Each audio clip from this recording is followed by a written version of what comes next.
اتفضل يا خال.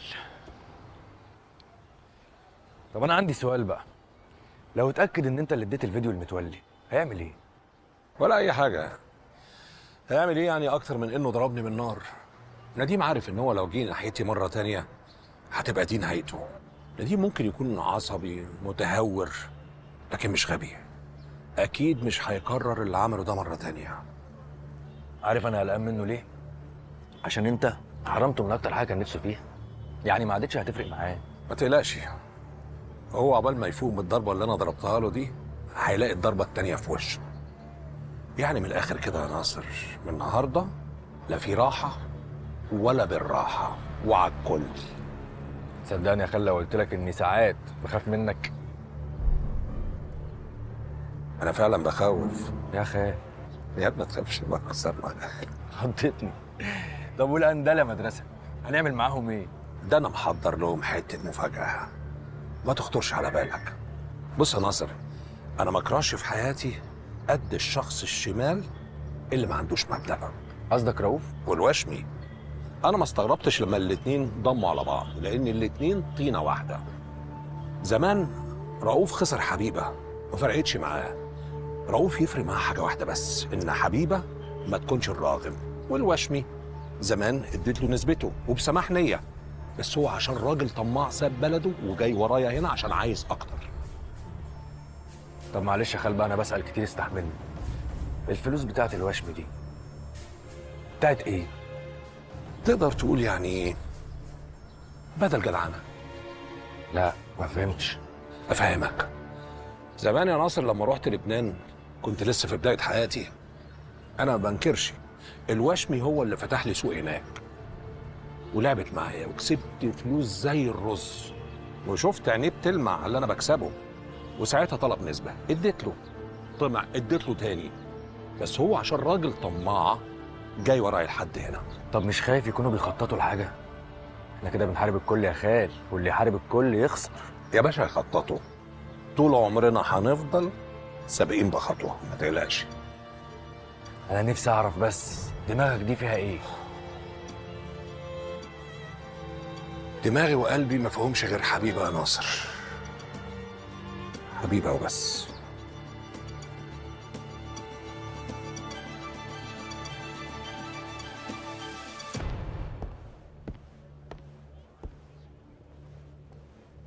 ايه يا نديم اللي انت عملته ده؟ تسيب الصحفيين وتجري؟ ايه بتهرب؟ وانت عايزني اعمل لهم ايه يعني؟ اقف اتفرج عليهم وهم بيناقشوا في لحمي؟ وبعدين ايه اللي انت عملته ده؟ انت كده هتوديني في داهيه. ايه موضوع انها كانت مراتي دي؟ الله، مش كنت متجوزها؟ متجوزها بس عرفي. يعني مراتك. بقول لك ايه، انت تسيب لي الموضوع ده خالص وما تشغلش بالك، انا هتصرف. بقول لك ايه يا موسى، انا مش حمل مواعظك، انا على اخر واللي فيا مكفيني. ولا اقول لك انا هسيبها لك وماشي، ومش هسيب لك المكتب بس، هسيب لك البلد كلها عشان ترتاح مني. رايح فين؟ تعالى هنا. ايه هتهرب؟ من امتى بنهرب؟ من امتى ولاد نبيل الراعي بيهربوا؟ وطول عمرنا بنقع في مشاكل، ونقف ونتكعبل ونقع ونقوم تاني، نلم اللي اتكسر وبنكمل. انت مش لوحدك يا نديم، انت وراك عيله. عيله؟ طز في العيله، طز في يحيى، وطز في شروت، وطز فيك انت كمان يا موسى. انت عارف يا موسى مين اللي سرب لي الفيديو وعمل فيها كده؟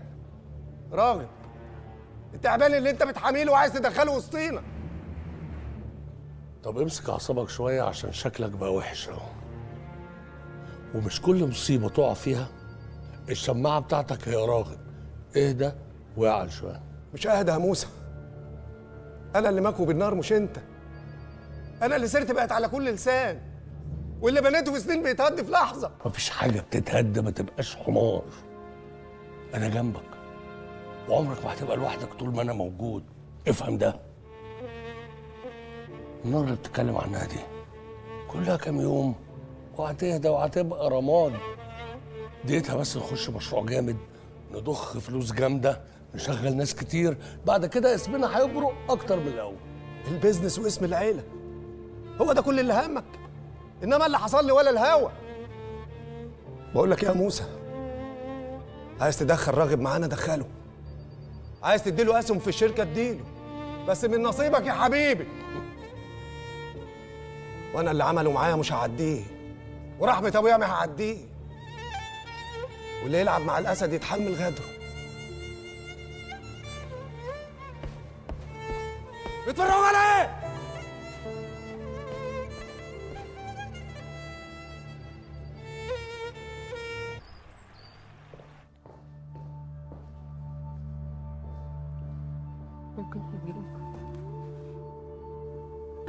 مبروك علينا يا راغب. الله يبارك فيك يا موسى.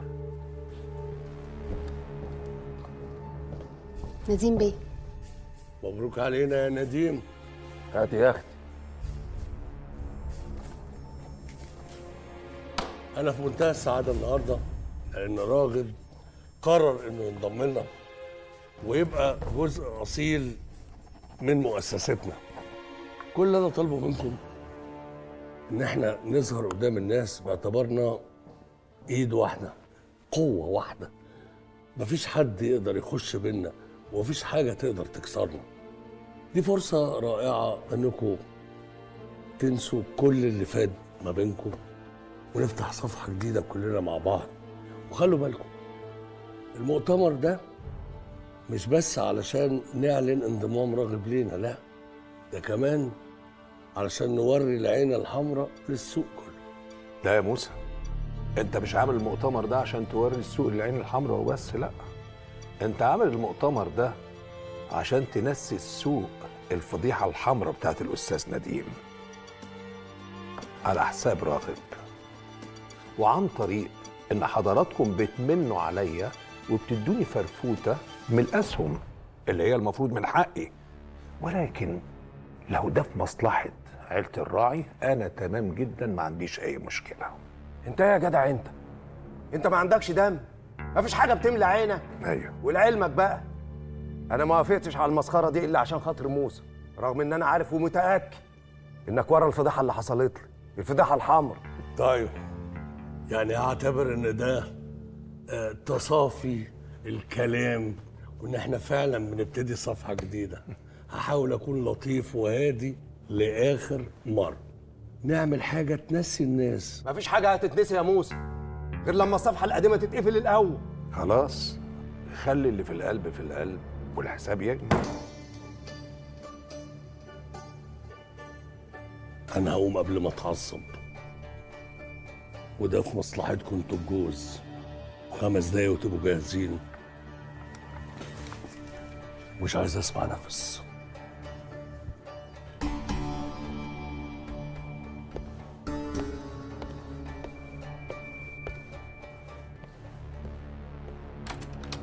يا ندومه، مش هتقول لرغوبه مبروك اني بقيت شريك زيك؟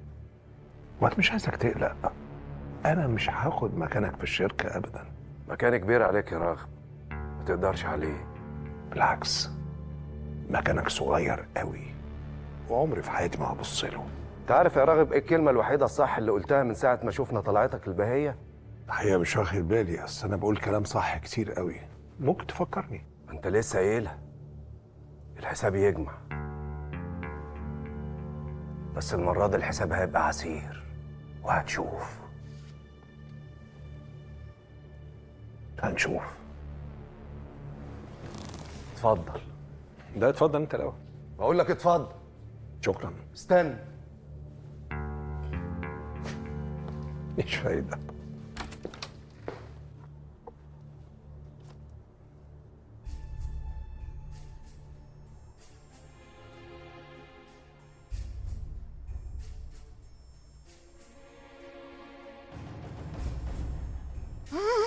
ايه، شفت عفريت ولا ايه؟ انت مين؟ عزوزي اللزوز، خدمة 24 ساعة. عزوز، هات لنا فطار وكوبايتين شاي. ها؟ أوامر. صباحيا مباركة يا عروسة. ايه كل ده نوم؟ انا فين؟ انت في الجنة يا حبيبتي، بس لو ما جيتيش معايا تغري هتخشي النار. انا جيت هنا ازاي؟ مين ده؟ جيتي هنا بطريقتي، اما مين ده فده عزوز، عزوز اللي مستضيفك في البيت بتاعه لغايه ما تقولي لنا على كل حاجه. ابوس ايدك، ابوس ايدك والنبي، هعمل لك كل اللي انت عايزاه بس مشيني من هنا. ابوس ايدك، قولي لي عايزه ايه؟ عايزه اعرف يا توبه، عايزه اعرف ايه اللي حصل من ساعه ما دخلتي قصر الراعي لحد اللحظه اللي احنا فيها هنا دلوقتي.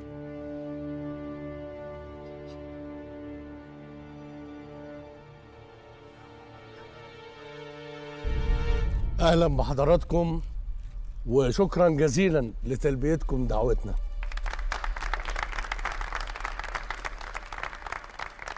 الحقيقه انا صممت ان نعمل المؤتمر هنا علشان من هنا بدأ كل شيء، من هنا بدأت الفكره، بدأ المشروع، من هنا بدأ الكيان، الدفء العائلي اللي بيعمل المؤسسه.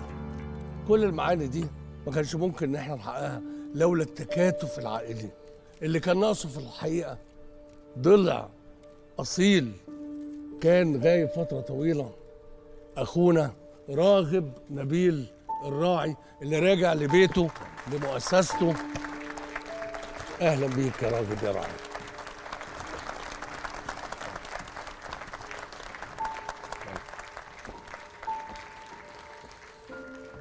أنا مش عارف أبتدي منين، وأكيد طبعا أنا مش هزود كلمة واحدة عن كل الكلام اللي قاله أخويا الكبير موسى الراعي. من يوم ما وعينا على الدنيا وإحنا دايما جوانا حلم حابين نحققه، إن إحنا نكبر ويكبر معانا اسم العيلة.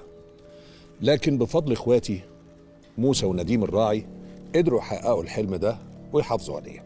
يمكن تكون الدنيا أخدتنا من بعض شوية، ولكن آن الأوان إن احنا نرجع نحط إيدينا في إيدين بعض مرة تانية ونبقى فعلا إيد واحدة. وشكرا لكم مرة تانية.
استنيني. نعم، انت مين؟ هشام كمال، جاي لك برساله مهمه من نديم بيه الراعي. افندم. ما تقلقيش، الموضوع بسيط جدا. هو كان عايز يوصل لك الرساله دي.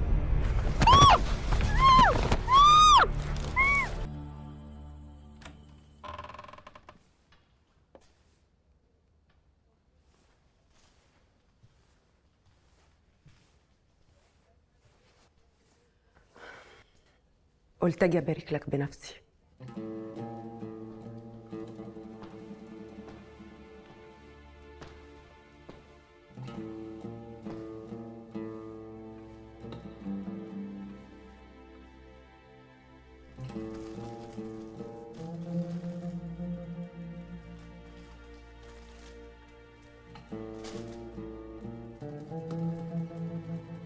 الله يبارك فيكي.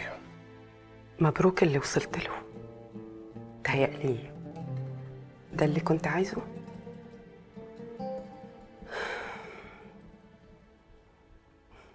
راغب، احنا لو اتجوزنا هتضمن لي حياة هادية انا وبنتي؟ هتضمن لي ازاي نعيش حياة من غير شحططة ومطاردات من بلد لبلد؟ هو انت عايزني بجد؟ أكيد طبعا،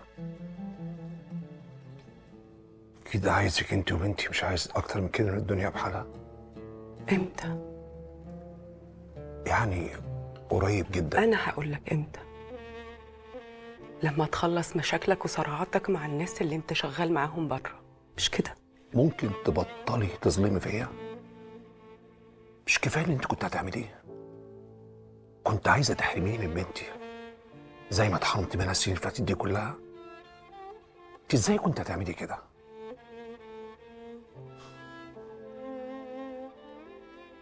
يا حبيبي انا ما حبيتش حد في الدنيا غيرك، ولا هعرف احب تاني. حبيبه انا مش عايز منك اكتر من انك تقفي معايا، نقف في وش الدنيا بحالها، وصدقيني هنقدر نعمل كل اللي احنا ما قدرناش نعمله زمان. زمان انت كنت بريء،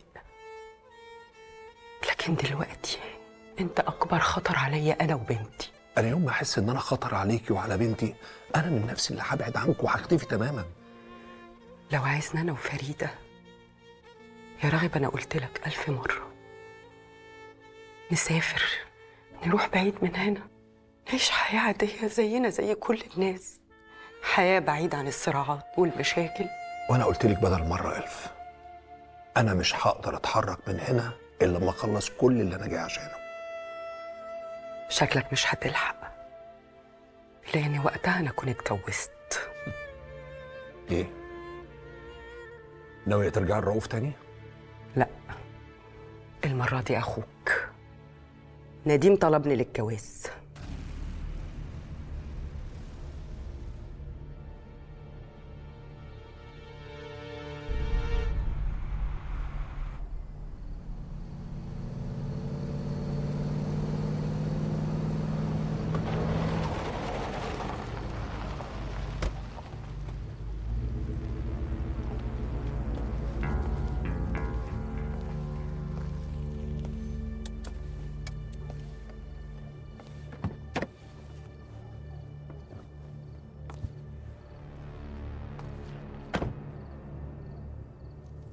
خير يا راغب بيه؟ عايزني في ايه بقى ان شاء الله؟ انا عمري في حياتي ما عوزت منك حاجه يا نديم. انت دايما اللي عايز مني كل حاجه، ودايما باصص لكل حاجه في ايديا. لاخر مره هقولها لك، ابعد عن حبيبه. والا اصل الجمله دي دايما بيجي وراها والا، وبتبقى باداء اوفر شويه عن كده. فوالا ايه؟ والا فتحية عبد الحي. فتحية عبد الحي؟ فتحية عبد الحي اللي خطفت بنتك زمان وحرقت قلبك انت وشروت عليها سنين. السر اللي انت ردمت عليه بايديك، انا بقى حفرت وطلعت السر ده تاني للنور. بتتكلم جد يا راغب؟ انت تعرف مكان بنتي فين؟ تعرف مكان بنتي؟ انت اتكلم. ولو اعرف مش هقول لك الا بمزاجي. لا يا راغب، ده انا اخوك. قول لي مكان بنتي فين؟ لو قلت لي ودلتني على مكانها انا هعمل لك كل اللي انت عايزه. كلام رجاله؟ كلام رجاله. وانا هقول لك. قول يا راغب قول. بس في الوقت المناسب. خلي بقى الصورة دي معاك عشان تفكرك ببنتك يا ابن ابويا. راغب راغب راغب، لازم تقول لي بنتي. شروت راغب يعرف مكان بنتي، بس هقول لها ايه؟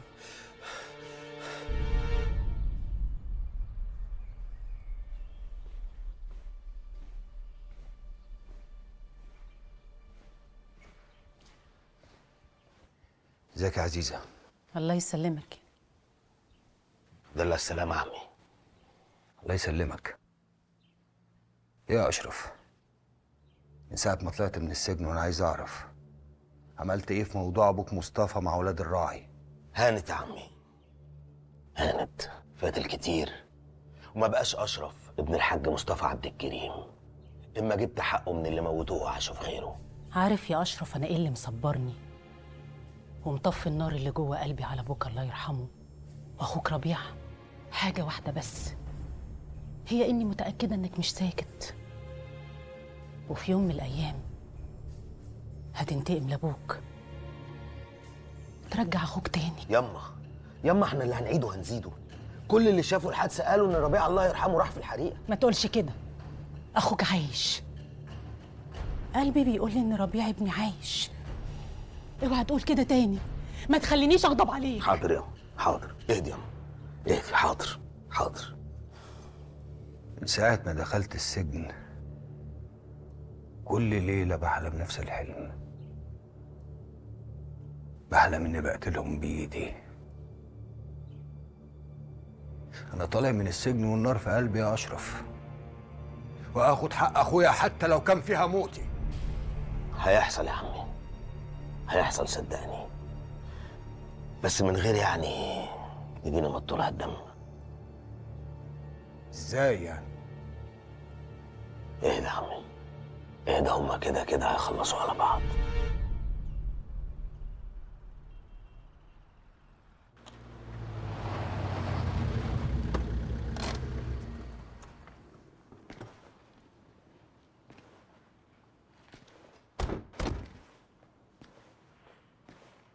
ايه ده يا نصر؟ انت خاطفني ولا ايه؟ حاجه زي كده. ايه رايك؟ حلو المكان. وقعت عليه ازاي ده؟ انت جبتك طولت بقى يا خال، كان لازم اتصرف. الفلوس اللي انت بعتها لي كترت، وقعت على رجاله بقى يخفوا الجن نفسه، وجابوا لي المكان ده. مكان ايه اللي يموت فيه ما يلاقيش حد يسأل عليه. بيسموه مثلث برمودا.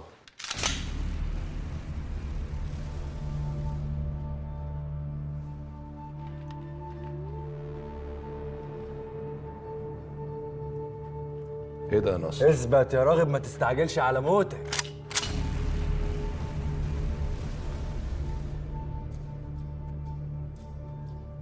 طب ايه بقى لا مؤاخذه لم اللبناني على المغربي؟ زي ما تقول كده لقينا بعض. اداني قيمتي. ايه مستقل بيا؟ نهاية راغب الراعي ما ينفعش تبقى على ايد ناصر. بالعكس، ده هي كده صح قوي، لان الكبير دايما عينه على الضباع اللي حواليه، عمر عينه ما وقعت على الفار اللي متربي جوه بيته. وانت يا وشمي، موتي مش هيفيدك باي حاجه، عمرك ما هتوصل للمسار اللي عندي. ولو الفار ده بفهمك انه عارف مكان المصاري بتاعتي تبقى غلطان. راغب، انت اذا بقيت عايش ولا ممكن احصل على مصرياتي منك، بينما اذا بتموت بتصير القصة اسهل بكتير، خاصة اذا في حدا رح يدفع ثمن موتك. برافو برافو. واضح ان انتم مرتبين كل حاجه على الاخر. بالظبط، يعني هتموت هتموت، والمكان هنا مرشق انابيب غاز، وجتتك دي محدش هيعرف يوصل لها يا راجل. وانت يا عيني ما عندكش حد يسأل عليك، حتى اولاد الراعي ما هيصدقوا، هيقولوا انك طفشت وسبتهم تاني. اصل انت مش اول مره تعملها. ناصر، خلص اتركوا علي وفل. شباب، لا محدش هينول الشرف ده غيري. راغب الراعي انا اللي هربطه عدل. معلش بقى يا خال، اصل الفرصه ما بتجيش غير مره واحده. انت اللي معلمني بقى.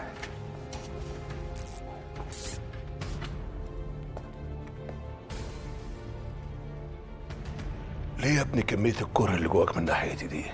ليه؟ عشان انت عمرك ما قدرتني، طول الوقت مستقل بيا، شايفني نمرة 2 يعني، صاحب البطل اللي بيعمل كل حاجة، وفي الآخر البطل هو اللي بياخد اللقطة. بس خلاص يا راغب، خلصت.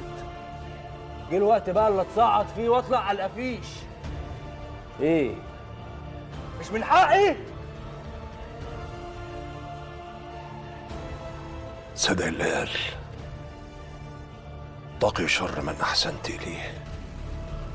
انا بجد مش مصدق عينيا. الساعة دي يا ما شفت البطولة يا ناصر، زي ما ترفعك لسابع سما ممكن تنزلك لسابع أرض.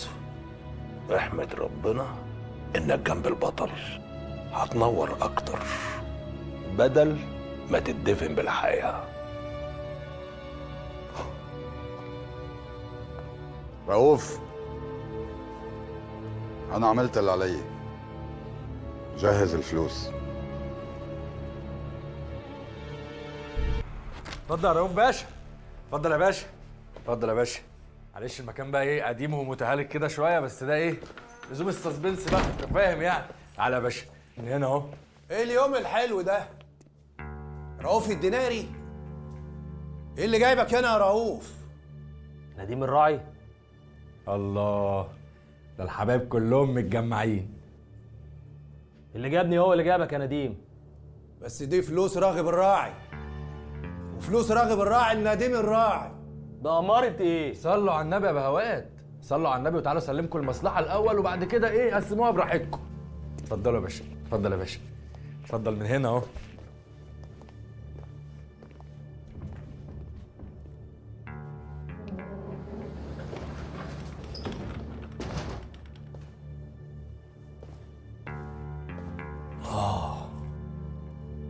ده باين يوم حلو فعلا.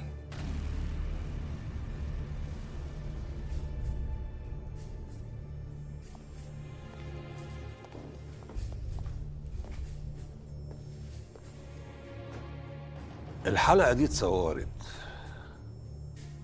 لو قلتوا نذيع نذيع، قلتوا ما نذيعش برضه هنذيع. ذيع يا ابني. يقول لك شراء العبد ولا تربيته، وانا اشتريتك غير يا ناصر. بتبيعني رخيص ليه؟ ده لما يكون عبد يا رؤوف. ناصر زي ابني، او تقدر تقول زي اخويا اللي اخترته من الدنيا، احسن بكتير من اللي الدنيا تختاره لي. يا زين ما اخترت، قال يعني اخترت عالم ذره، في الاخر عيل تابع زيه زي هشام. لا مؤاخذه يا هشام. بحب اللعبة الحلوة، بس ازاي؟ ازاي يا اخي؟ بسيطة خالص، انا ممكن اشرحها لك، بس حاول تركز بقى عشان انا عارف ان فهمك على قدك. ركز. لما لقيتك ضميت على الوشمي رميت لك ناصر في سكتك، عشان عارف انك هتضم عليه عشان تحاول تضربني في مقتل. يعني زي ما تقول كده شبطت لك السن وانت غرست زي البقف. بس انا واخد على خاطري منك بقى يا راجل. عايز الوشمي يقتلني. هو انت بتموت ولا بيجرى لك حاجة؟ ده انت زي القطط ب7 ارواح. بعد كل اللي عملناه ده عشان نخلص عليك، اديك قاعد قدامنا اهو، ما جرالكش حاجة. عشان انت راجل بقف. ما هو يا بقف اللي ياكلك على قفاك اكتر من مرة سهل عليه انه يخلص نفسه من فخ زي ده بمنتهى البساطة. انتوا عارفين انتوا مشكلتكم فين انتوا الاتنين؟ ان بطل المسلسل لازم تيجي رجالته تنقذه في اخر لحظة. ليه؟ عشان المسلسل مش هيكمل من غيره. طول عمرك ممثل هايل يا ابن ابويا. شابوه بجد، شابوه. انت شابوه اكتر من يوسف الشريف.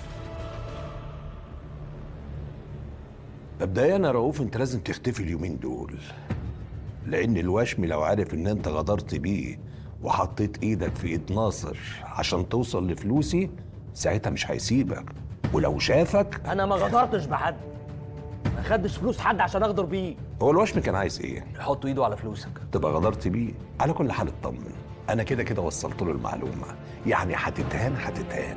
ماشي يا راغب، بس الجيم لسه ما خلصش.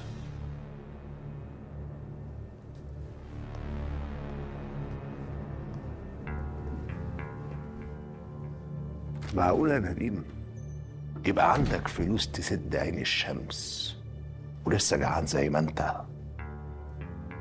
لا، وعينك على فلوسي اللي انا تعبت وشقيت فيها سنين عمري. فلوسك خليها لك، انا عايز اعرف مكان بنتي يا راغب. هتدلني على مكان بنت هكفيك شري. انا ما اعرفش مكان بنتك فين. انت هتلاعبني يا ابن امال؟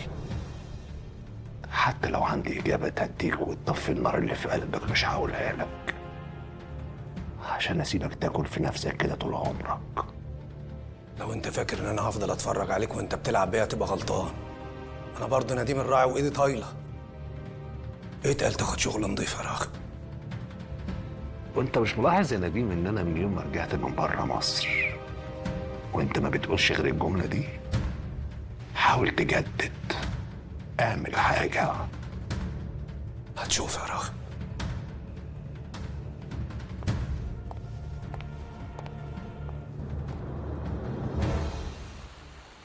يعني راغب يحط ايده على الست اللي خطفت بنتنا وانت تخبي عليا،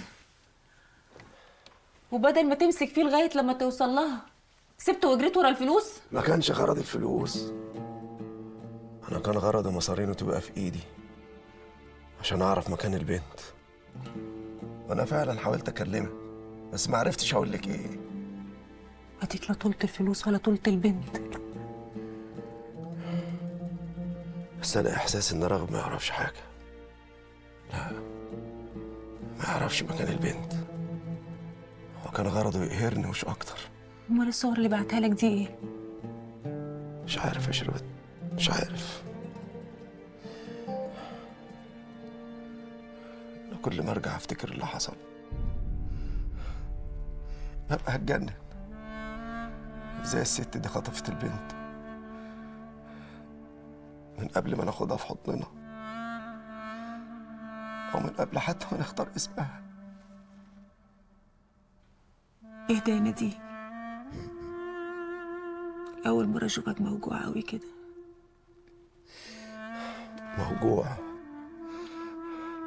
موجوع دي كلمه قليله قوي على اللي انا حاسس بيه. ولا انا اقول يا نديم، انا من يوم ما ضاعت وانا نسيت طعم الدنيا. بس انا مش هسكت المره دي غير لما اوصل للحقيقه، حتى لو اضطريت اقتل راغب بجد.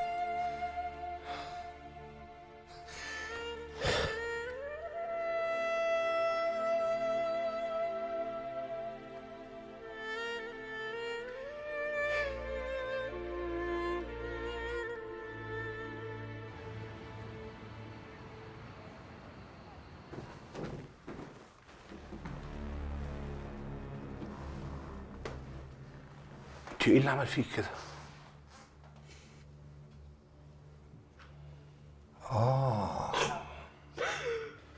يبقى انت اللي قلت لنديم على مكان الفلوس، وانا عمال اسال نفسي طول الطريق نديم عرف منين.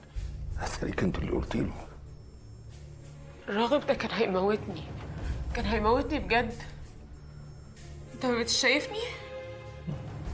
لا شايف، واضح انه اتغنى عليك قوي.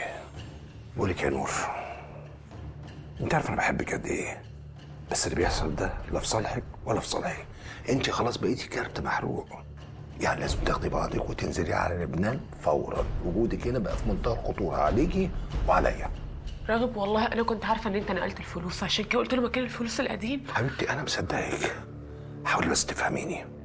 وجودك هنا بقى في منتهى الخطوره، خصوصا انك بعتيلي النديم مرتين. انت عارف انا ندمانه ان انا حبيتك الحب ده كله، بس انا هوريك يعني ايه واحده تحب وتتجرح. انت فاهمني يا عاصي؟ قابل بقى.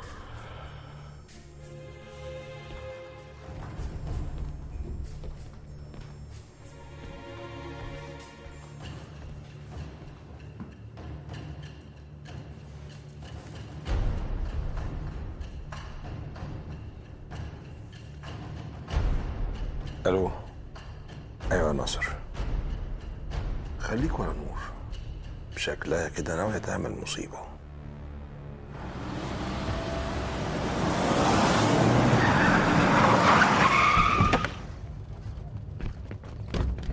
في ايه يا ابني؟ في ايه يا ابني؟ انتوا مين؟ انتوا مين؟ انا نديم الراعي. هو انت؟ انت ما حرمتيش؟ لا ما حرمتش، وجاي اجيب حقي وحق راغب.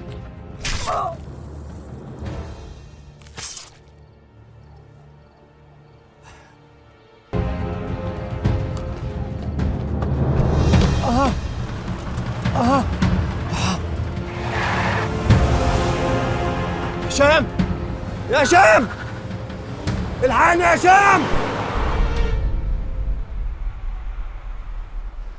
هي مين توبة دي أصلا؟ توبة دي بنت شغالة عندنا في القصر. حبيبي عارف إنها شغالة عندكم في القصر. أنا أقصد يعني مين توبة دي عشان تعك نفسك معاها العكة السودة دي؟ عمي أنا مش جاي لك عشان خاطر تقطمني بالكلام. أنا في كارثة وخايف على مراتي وابني، وأنت الوحيد اللي هتقدر تساعدني. يا ابني إذا كنت أنا بقف في ظهر الغريب مش هقف في ظهرك أنت؟ يا ابني أنت زي ابني. ربنا يخليك ليا يا عمي، بس خايف عليهم قوي من ماما. ماما عنادية وتحب تعمل اللي في دماغها. هي فعلا فايقة صعبة وبتعمل اللي في دماغها وعنادية، بس في الأول والآخر هي أمك، يعني معذورة. أنت واثق في البت دي؟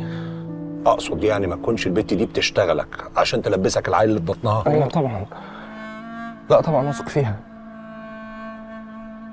يا عمي. أنا وتوبة متربيين مع بعض، بنحب بعض بقالنا سنتين، عمرها ما خبت أي حاجة عليا. بس موضوع الخلفة ده اللي حصل غصب عنها. هي قالت لي إن هي ما حسبتهوش صح. واضح إن أنت اللي حسبتها غلط. قصدك إيه؟ أفهمك قصدي بعدين. وريني بس الفيديو اللي أنت كلمتني عليه.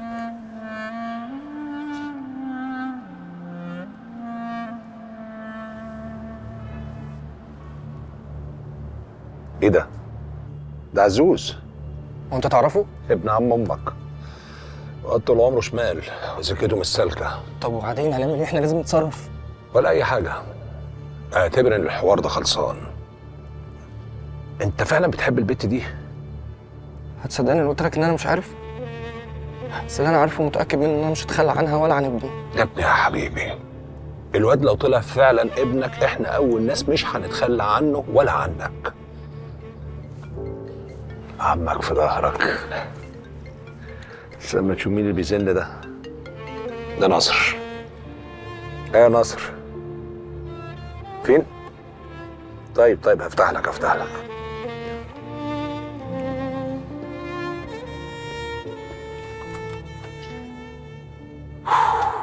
والله ما عارف اقول لك ايه تاني، قلت كل حاجه برضه ما بتفهمش.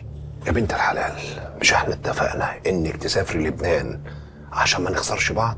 ممكن اعرف انت هنا بتعملي ايه؟ حبيبه ايه؟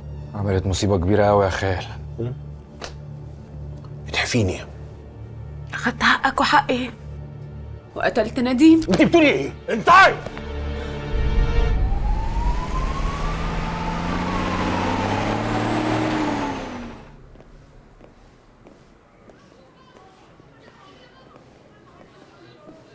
نديم، ايه ده رايح فين؟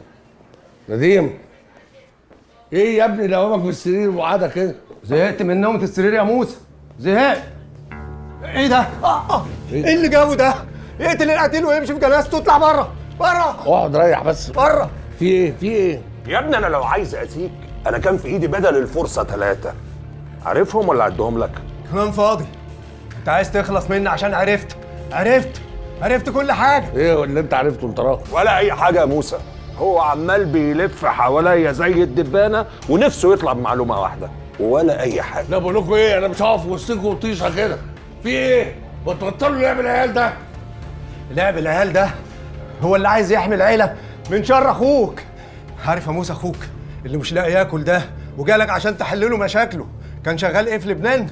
كان شغال رجل اعمال كبير قوي، عنده مصانع وشركات وهلمه، وكان كل شهر بيبعت الارباح بتاعته على حساب حد هنا تبعه، وشهر ورا التاني بقى عنده ثروه كبيره، وفجاه طلعت في دماغه صف الاملاك بتاعته دي، وفعلا عمل كده وبعت كل الفلوس على نفس الحساب بتاعه اللي هنا.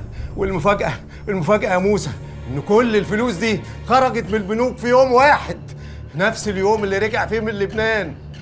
اخوك اللي مش لاقي ياكل يا موسى ده وجاي لك عشان تحل له مشاكله وبيدعي الفقر، عنده مليارات يا موسى، مليارات. ايه اللي انا بسمعه ده؟ انت عندك الفلوس دي كلها وبتدعي الفقر؟ انت بتكذب عليا تاني يا راجل؟ تاني؟ كذاب و60 كذاب. وانت عارف يا موسى ان هو طول عمره بيغير مني. لو انا كداب اسال رؤوف الديناري او متولي ابن عمك. اما نور اللي انت بعتها عشان تخلص مني دي حسابها معايا بعدين. نور ها اللي انت لفيت عليها وحاولت تعرف منها اخباري، صح؟ راجل في ايه بالظبط انت مخبيه ومش عايزنا نعرفه؟ مفيش اي حاجه يا موسى، انت هتعوم على عمو ولا ايه؟ انت عارف مخبي يا موسى؟ مخبي بنتي يا موسى. بنتي يا موسى. بنتك يعني؟ ايوه بنتي اللي انا قعدت ادور عليها سنين طويله وما لقيتهاش. راغب يعرف مكانها يا موسى وسايب اخوه بيتعذب السنين دي كلها يا موسى. الكلام ده صحيح؟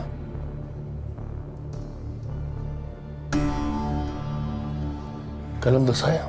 انا بقول لك لا يا موسى، ما اعرفش عنها حاجه خالص. والصور اللي انت بعتها لي ايه الصور دي؟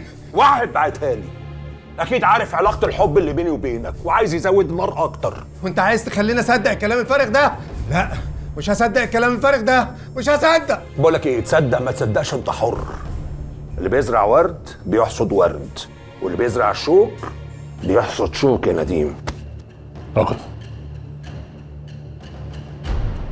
فين بنته؟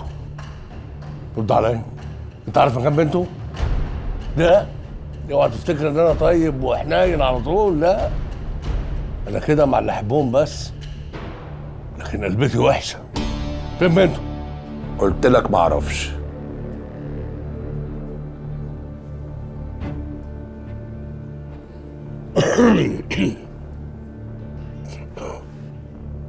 طيب هي كده بانت.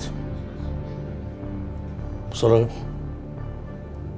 أنا لما قررت إنك أنت ترجع وتبقى في وسطينا وترجع للشغل معانا، أنا مش عايز منك أي مصلحة خالص، بالعكس. أنت عايز فعلا نبقى مع بعض، نتلم على بعض ونبقى إيد واحدة، نبقى أولاد نبيل الراعي بجد. بس بعد اللي بيحصل ده أنت مش هينفع تبقى معانا تاني. حسابك تقيل قوي والموضوع بوخ قوي قوي. افهم ايه بقى من كلامك ده؟ عايز اقول ان احنا مالناش شغل تاني مع بعض. هي غلطتي انا. كان لازم اعرف من ساعة موضوع الانتخابات انه عمركم ما هتصفوا لبعض. انت هتكمل معانا 6 شهور شكل بس من غير صلاحيات عشان الناس ما تنهش فينا. بعد كده انت من سكة واحنا من سكة. وعلى ايه 6 شهور؟ من دلوقتي احسن. لا هما 6 شهور، ده في مصلحتنا كلنا بما فيهم مصلحتك انت كمان. ما تقلقش يا موسى، انا عمري ما هوقف المراكب السايره.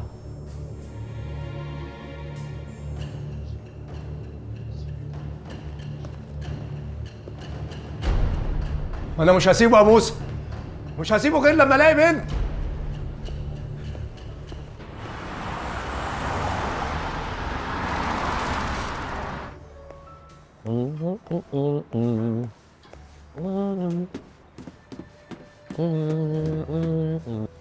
الوشمي يا اهلا، حماتك بتحبك زي ما بيقولوا في مصر عندنا.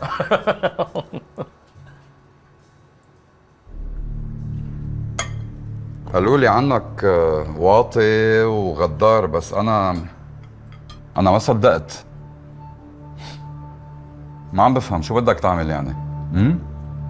بدك تلهى في المصاري وتبيعني؟ وشمي تخليش راغب يوقع بينا. طمعك هو اللي وقع بيننا. انا نفذت اللي علي وبدي المبلغ اللي اتفقنا عليه. بس انت ما قتلتش راغب. انا بدي مصرياتي وبتزيد عليهم 10 مليون ثمن الخيانة، يعني بصير بدي منك 60 مليون. ويا اما فلوسي بترجع لي يا اما مثل ما كنت رح اقتل راغب رح اقتلك لإلك. وانت عارف يا رؤوف انه كتير سهل علي اقتلك. لا يا حبيبي، انا لحمي مر، واذا ما كنتش انت قدرت على راغب انا اقدر عليك وعلى 1000 زي راغب. طيب ودخلك ليش ما قتلته؟ ما بحبش ايدي تتعص دم. انا عامل زي الثعلب، اسكت شويه بس لما بلاقي الفريسه بهجم عليها وباكلها لغايه اخر حته. يبقى دبور زني على خراب عشه. بالعافيه. صح وانا صحتين.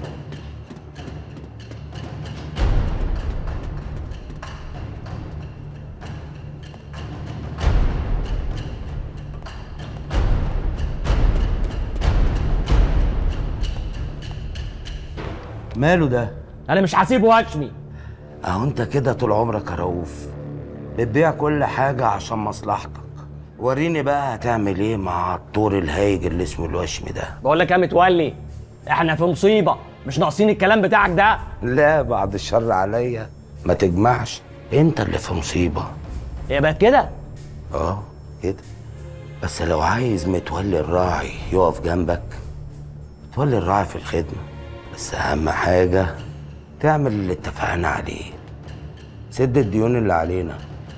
اهم حاجة موسى ونديم وبعيد عن الشركة. ها اتفقنا؟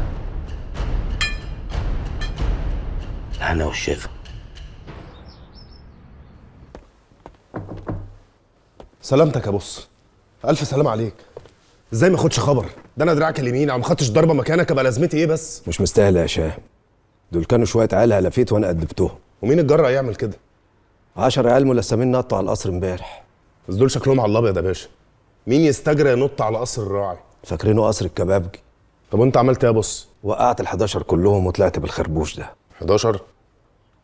بس انت قلت ان هم كانوا 10. ايوه، ما هو كان في واحد مستنيهم بره. دخل ازاي يعني؟ ما خلاص بقى عشان ما تصدعناش، قلت لك خربوش ويلا بقى امشي. سلامتك. مش فايقني. حاضر، سلامتك يا بص. ده هيفتح لي تحقيق.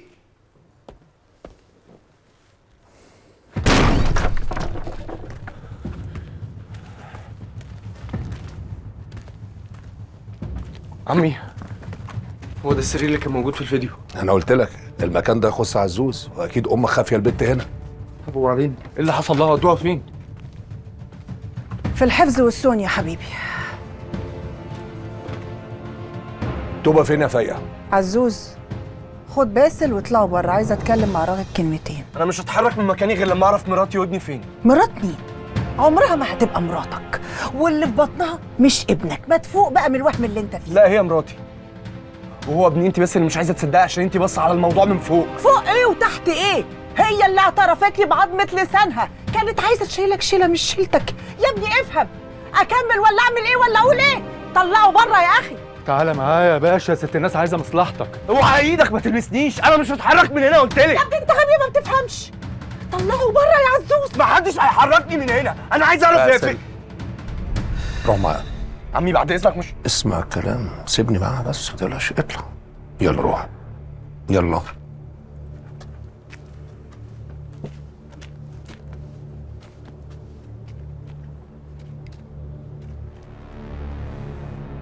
انت عارفه انا واقف ساكت ليه؟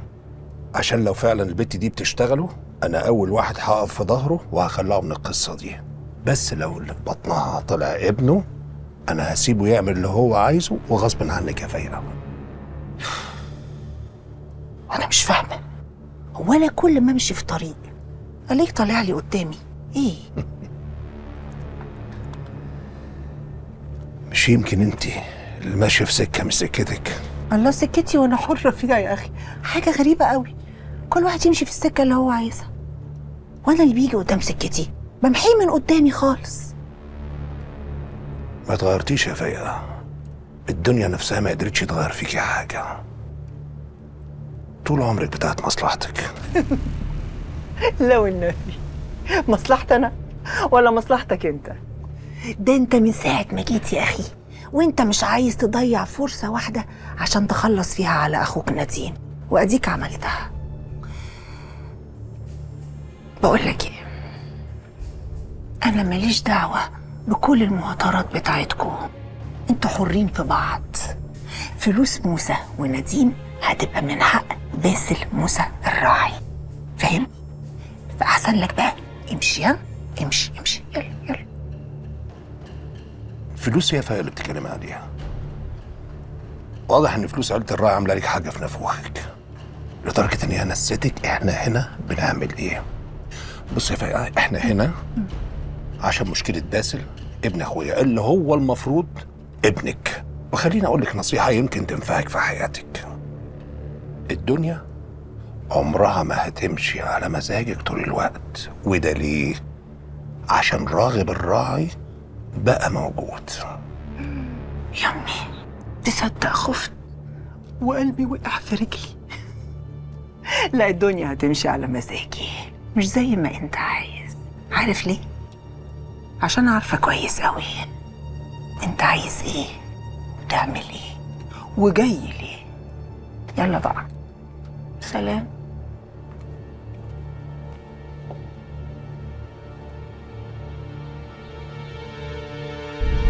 Grazie mille, signore. All right. Thank you very much. Bye bye. وده الكلام.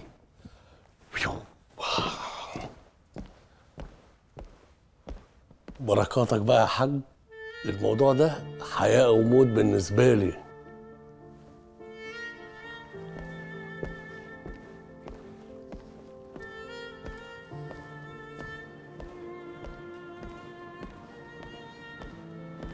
عامل ايه يا حبيبي؟ تمام يا موسى، احسن شويه الحمد لله. انت كويس ولا ايه؟ كويس والله يا موسى. طيب تمام، بص ركز معايا بقى. الله، ما تقلقنيش عليه. ما قلت لك كويس يا موسى. طيب يا حبيبي، الراجل الايطالي موجود في مصر 48 ساعه، همتك بقى يا بطل. عايزين نخلص الديل ده اسرع ما يكون. ده صاحب توكيل عربيات الكهرباء مش كده؟ ايوه طبعا، امال ايه؟ خلي بالك الديل ده لما ان شاء الله ننجح ان احنا نخلصه هيعمل لنا بروباجندا هايله. بروباجندا تنسي الراي العام اي كلام سلبي اتقال عننا الفتره اللي فاتت. اعتبره خلص يا موسى. تمام. بس خلي بالك من حاجه، الديل ده احنا مش لوحدنا فيه. في عرض متقدم للراجل الايطالي ده من مين بقى؟ مين؟ من رؤوف الديناري. نديم، رؤوف الديناري ما ينفعش ياخد مننا الصفقه دي. الجون اللي هيجيبه فينا هيبقى ب3. عايزك تفضي دماغك من راغب تماما وما تركزش الا في الديل ده عشان خاطر اخوك يا حبيب اخوك. ما تقلقش يا موسى، الكل بيلعب ويتعشم وفي الاخر احنا اللي بنشيل الكاس. ما تقلقش. اتعشم.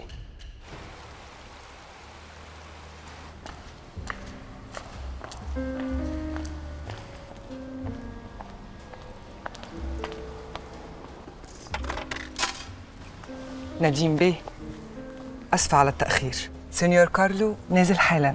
براحته خالص، مفيش مشكله. اتفضلي. إيه ده يا نديم بيه؟ دي هديه بسيطه، ساعه يا رب تعجبك، ومعاها كمان حته 17 برو ماكس اللون الهجرسي. نو بس ما بسش، مبروكين عليكي. بونجورنو. بونجورنو سينيور كارلو. نديم بيه. اهلا وسهلا. سيت بليز. نديم بيه، خلينا ندخل في الموضوع على طول، مش عايزين نأخرك أكتر من كده. طبعا احنا عارفين اسم المجموعة كبير قوي قوي وأكبر بكتير من شركة الديناري. اللي سمعتيه عننا حاجه واللي احنا نقدر نعمله حاجه تانية خالص. احنا ملوك السوق. بس هم مقدمين عرض ما يترفضش. دول هيبدأوا المشروع في 5 محافظات دفعة واحدة. عمولتك في الصفقة دي 5%. الجملة دي ليكي مش ليه، ترجمها في دماغك. حضرتك اللي بتقوله ده ما يصحش. أنا مش سمسارة، أنا بشتغل مع مستر كارلو بقالي 10 سنين. خلاص نخليهم 10%. العشرة غالية برضه. Cosa sta dicendo? نيانتي مستر كارلو دوبو. هو بيقول حاجة؟ لا هو بس سعيد ان هو هيتعاون معاكم. واحنا كمان سعداء. على فكرة صحيح، التليفون ضريبته مدفوعة. نعم؟ الضريبة عشان بعد 90 يوم ما يقفلش معاكي شبكة. منورين. صراحة أنا جاي أتكلم مع حضرتك في صفقة مهمة تخص الراعي هولدنج. لو ما اتحركتش وبسرعة الصفقة دي هتروح. اتغيرت قوي يا تيتو. لا وواثق فيا كمان. احكي لي يا عبقري، ايه موضوع الصفقة دي؟ توكيل عربيات كهرباء إيطالي حصري. المنافس بتاعنا رؤوف الدنيري. بصراحة هو عامل بلان هايلة. استقتل على الصفقة. مش بس كده، بيفتح محطات شحن بطاريات للعربيات دي كمان. يعني بيستهدف الطاقة المستدامة. يعني من الآخر كده كام سنة بالكتير واستحوذ على السوق كله. ده مشروع هايل جدا. طب ليه ما قلتش لموسى على المشروع ده؟ وليه جاي لي انا؟ موسى بيه كان مكلف نديم بيه بالصفقة دي. بس الصفقة دي عايز تعامل من نوع خاص. بالآخر عاوز أراقب بيه الراعي. وأنا بعتبر إن الصفقة دي عربون محبة بينا. عربون ده لما يكون في اتفاق ما بين اتنين قاعدين مع بعض على ترابيزة واحدة. وانت بما انك جات لك الفرصة انك تقعد معايا على ترابيزة واحدة، فانت قدامك دقيقتين تحكي لي فيهم عن المشروع بتفاصيله. ابتدي.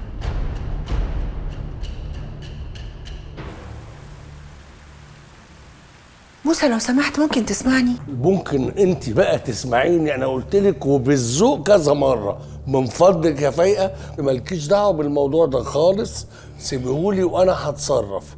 وفهمتك البنت دي ممكن تجيب لنا مصيبه، وساعتها الموضوع هيكبر، وساعتها هتشوفي مني وش لا انا ولا انت بنحب ان احنا نشوفه. الموضوع لا هيكبر ولا هيصغر. ممكن تعتبر الموضوع ده خلص، وهو فعلا خلص. خلص ازاي؟ هو اي كلام وخلاص. يا حبيبي مش اي كلام، انا لا يمكن اعمل حاجه من وراك ابدا.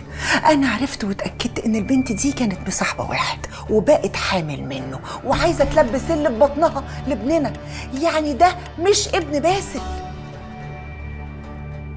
من الكلام الكلام ده من بق توبه نفسها. من بق البنت توبه؟ ايوه. ويطلع مين الجدع ده؟ معرفش، بس اكيد هقررها واعرف. اهم حاجه انك لو سمحت تبعد راغب عن الحوار ده خالص. واحنا اللي بنقوله بنعيده. قلت لك لا تقرري ولا تعملي، بس فاهمين الاول راغب ماله؟ راغب هو التعبان اللي بيبخ السم في ودن باسل وبيقنعه ان هو يتجوز البنت دي، وده لو حصل هتبقى مصيبه. فعشان خاطري وقفوا عند حده. ممكن؟ راغب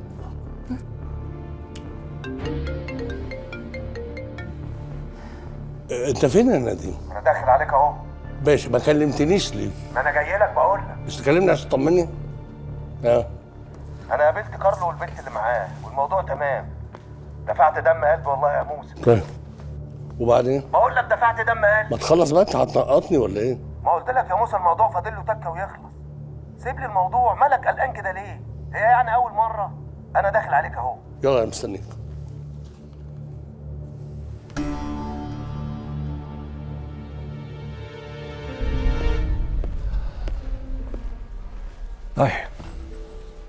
راغب الراعي. طبعا عارفاك، غني على التعريف. واضح انك مذاكره كويس قوي. انا مذاكره عيله الراعي كلها. تونسية الاصل، سبتي تونس 2013، طلعتي على سبين، زهقتي منها طلعتي على ايطاليا. 2016 اشتغلتي مترجمه قانونيه، بعد كده اتعرفتي على كارلو، اشتغلتي معاه مترجمه. بس عشان انت شاطره ومركزه وبتذاكري كويس بقيتي مساعدته الشخصيه. شكلك حكايه كبيره قوي يا راغب بيه. انا كمان بحب اعرف كل حاجه واي حاجه عن اي حد، هقعد وهتكلم معاه. بس على فكره مش ده سبب المقابله. اللي عرفته ان انت ونديم بقت علاقتكم ببعض طيبه جدا، بس انا جاي مخصوص عشان اعتذر لك عن اللي عمله نديم وعن طريقته في البيزنس. انا شخصيا ما بحبش طريقته في البيزنس، ذوقه وحش، صح؟ قوي. عارف. امال بتحب ايه؟ انا لما عاوز حاجه بوصل لها باي شكل. ده غير بقى ان انا متاكد ان انا وانتي هنوصل لديل يرضيني واكيد هيرضيكي.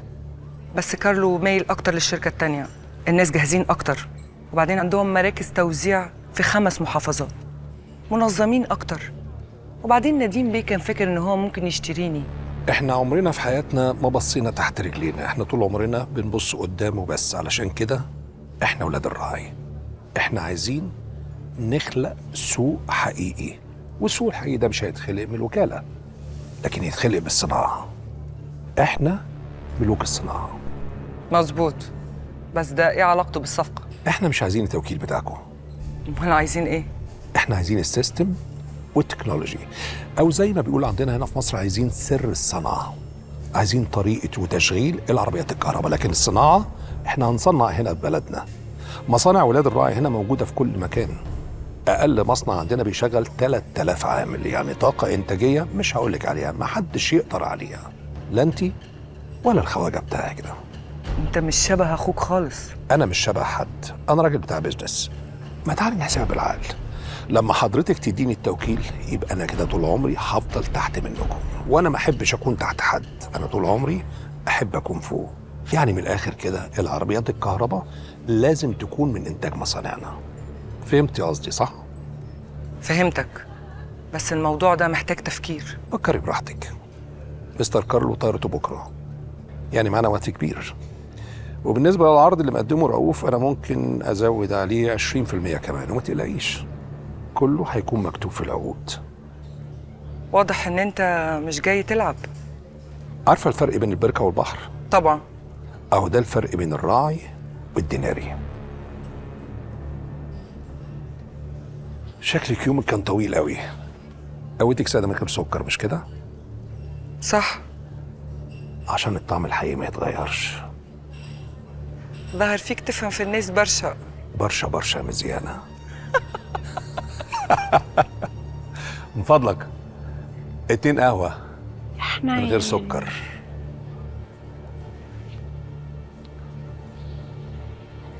شوف يا راغب، رغم ان انا مش راضي عن كل اللي انت عملته من ساعة ما جيت، لكن الطريقة اللي انت خلصت بيها مشروع العربيات الكهرباء تخليني اعيد نظر في خروجك من الشركة. بشرط مفيش اي حاجة تبقى غامضة ولا اي اسرار، عندك اي حاجة غريبة خفيها تقولها دلوقتي كده ولا يا نديم؟ صح يا موسى، ويبطل شغل الدجل وال3 ورقات بتوعه، وانت الكبير واللي تشوفه يمشي. تمام. مبدئيا يعني ان شاء الله مفيش اي حاجه غلط هتحصل في يوم من الايام تفرقنا عن بعض، وده وعد.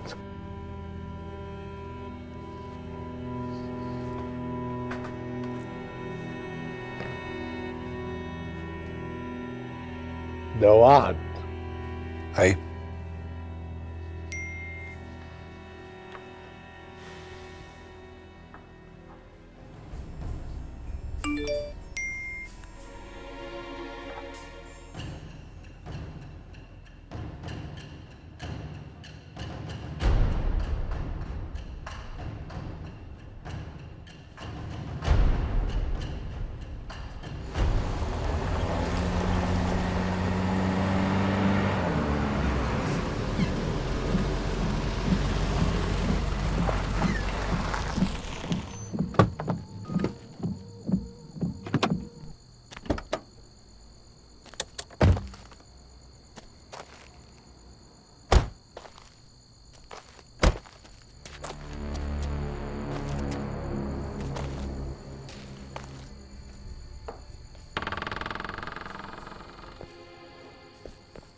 ده نايم.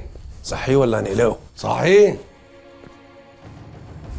اصحى يا جزمة، اصحى اصحى.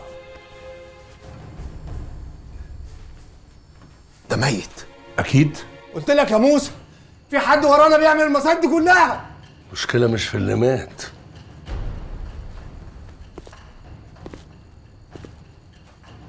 المشكلة هنا في حد عايز يلبسنا مصيبة. تقصد ايه؟ اللي بيعمل كده عارف اللي حصل زمان؟ اكيد طبعا عارف كل حاجه. وعلى فكره قتل غفران ده رساله عايز يوصل لنا بيها انه عارف كل حاجه واللي حصل زمان. ايه اللي حصل زمان؟ اللي حصل زمان في ايه؟ احنا ما عملناش اي حاجة. مش كفاية عشنا السنين دي كلها واحنا شايلين ذنب مش بتاعنا؟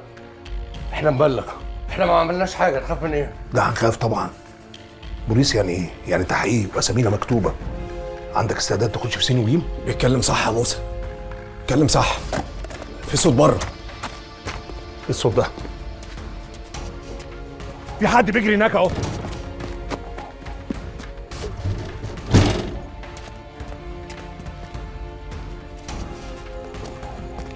ايه ده؟ جوزها اختفت.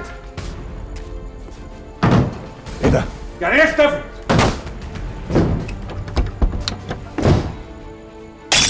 انا نديم حسب، انا نديم. انا موسى. ما تبعدش، خليك هنا. موسى هنخرج ما تقلقوش. ارجع، مش مهم مش مهم، هنخرج. هنخرج ازاي؟ حاسب يا موسى حاسب. انا هضربه بالنار. اطلع يا موسى اطلع.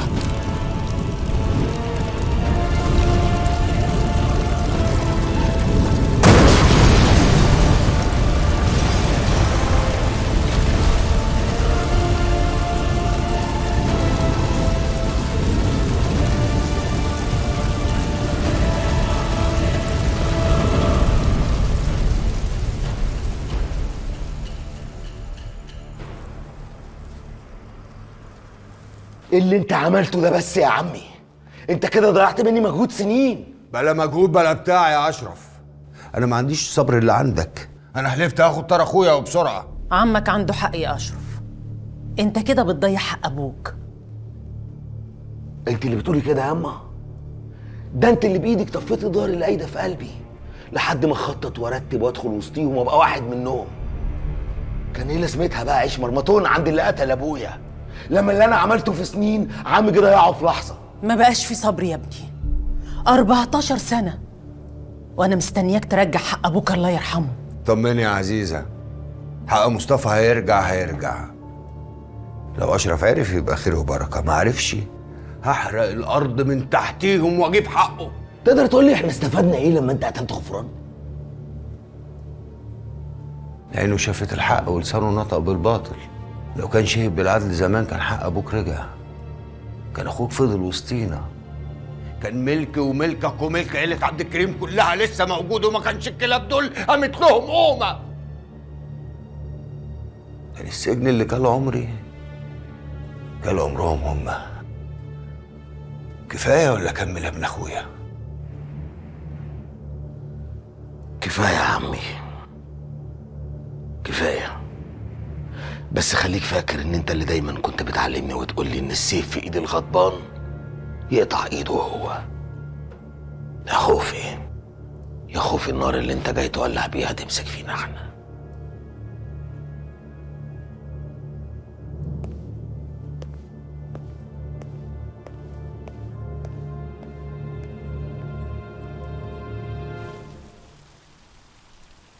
وبعدين يعني يا فاهم ايه اخرتها؟ هفرجكوا ايه؟ هتفرجينا على ايه؟ فقرة الساحر ما تخلصها؟ لا افرجك على الخيبه، خيبه املي واملك يا موسى. وانت عايزه مني ايه تاني؟ انت مش خلاص عملت اللي في دماغك؟ انا ماشي. اقعد يا باسم. انت بالذات لازم تقعد وتسمع وتتفرج، لعل وعسى مخك التخين يفهم ولو مره. اقعد. نعم يا موسى بيه، في شاب صغير بره بيقول ان في ميعاد مع الهارب. خليه يتفضل يا عم صالح واقفل الباب وراك. حاضر يا عم. ايه ده؟ مين ده؟ ده عامل تجميع عندك في مصنع العربيات بتاع 6 اكتوبر. تعالى تعالى اتفضل. ده واحد من الشغالين اللي عندك. ها؟ ده يبقى ضرتك. لا مالوش لازم بقى الكلام الفارغ ده. في ايه؟ اللي جابك يا ابني؟ عايز تقول ايه؟ اتكلم يا كريم. انا موسى باشا كنت بحب توبة من زمان، وكنت رايدها في الحلال، بس احنا غلطنا واستحلينا الغلط. باسل خلينا نسمع للاخر. كمل يا ابني، كمل. لحد ما في يوم جات لي وقالت لي انها حامل. انا صراحه اتجننت. كان برج من نافوخي هيشت. قلت لها اللي في بطنك ده لازم ينزل، بالذوق بالعافيه لازم ينزل. بس واضح ان توبة كان ليها ترتيب تاني خالص. ايه هو بقى؟ كانت بتلعب على كبير قوي يا سعادتك. في الاول قالت لي بص يا كريم، احنا ما ينفعش نبقى مع بعض تاني، ولازم كل واحد فينا يروح لحال سبيله. انا صراحه في الاول ما فهمتش ليه توبة بتقول كده، مع ان كل حاجه بينا كانت ماشيه حلاوه وعلى المظبوط. بس يومها عرفت يا باشا. ايه بقى؟ لما اتكيت شويه عليها في الكلام عرفت انها، لا مؤاخذه يعني يا باشا. لا اتفضل. عرفت انها متجوزه باسل بيه في السر. وساعتها قالت لي اللي في بطني ده هو اللي هينشلنا من الفقر اللي احنا فيه. هي هتبقى هانم وانا هحط لساني جوه بقي وهقبض تمن سكوتي. بص يا باشا، انا طول عمري خدام عندك ولحم اكتفي من خيرك. انا اسف، انا محقوق لك، بس الشيطان شاطر. وهي صراحه لعبت بدماغي ومشيتني وراها، وانا من كتر ما بحبها مشيت وانا مش داري. حقك عليا يا باشا، انا اسف، حقك عليا. خلصت صح؟ لا انت كداب يالا. بس انت عمرك ما شفت توبة ولا لمست شعره. بس سيبه.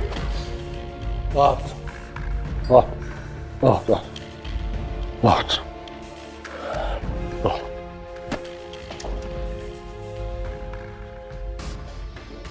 انت فاهم يا ابني يعني ايه تيجي لحد عندي وتكذب عليا؟ لا انت مش فاهم. معناه اني لو اكتشفت انك انت بتكذب هرميك في مكبس الصاج. عارفه. هفصل لحمك عن عظمك،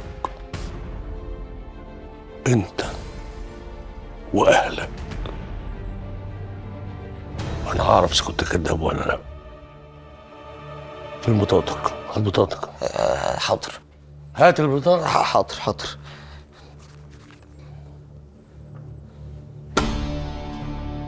اتفضل غور، وساعة ما عاوزك تجيلي في ثواني. يلا. اوامر سعادة الباشا. خلاص ولا كلمة، اتفضل. سمعت؟ القصة دي طبعا من تأليفك انت، صح؟ انت دي تبقى امك وتتكلم معاها بأدب يا قليل الأدب. هو انت عاجبك اللي هي بتعمله ده؟ هو انتوا ايه؟ فاكرين ان انا لسه عيل صغير؟ انا بقيت كبير ومش محتاج منكم انتوا الاتنين حاجة. موسى، مش عايز منكوا حاجة؟ لا انت ما كبرتش عليا للدرجة دي. انت صغير قوي. كبير يا سي باسل ما بيتعلقلوش جرس في رقبته زي البخل.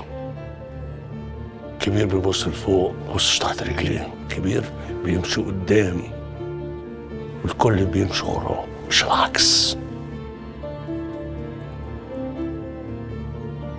كبير بيكبر للي أكبر منه.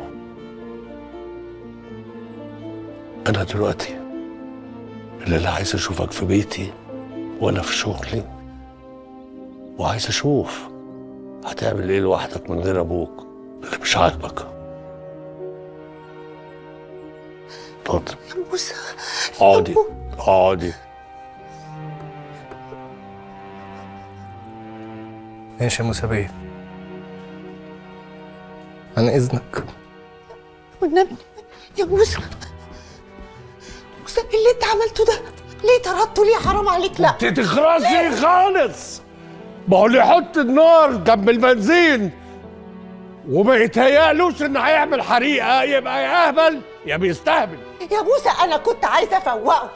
انت مش هتخسرني ابني زي ما خسرتني حمزه. خلاص ولا كلمه. انا كنت سايبك تتصرفي. اوعي تفتكري ان انا ما كنتش فاهم ايه اللي بتعمليه من ورا ظهري. لا خلاص ولا كلمه. من النهارده انا بس اللي هتصرف. انا هعلمك تكتمي شرك وخبثك جواكي وتتكتمي خالص. حاضر. اتفضلي من قدامي دلوقتي. اتفضلي.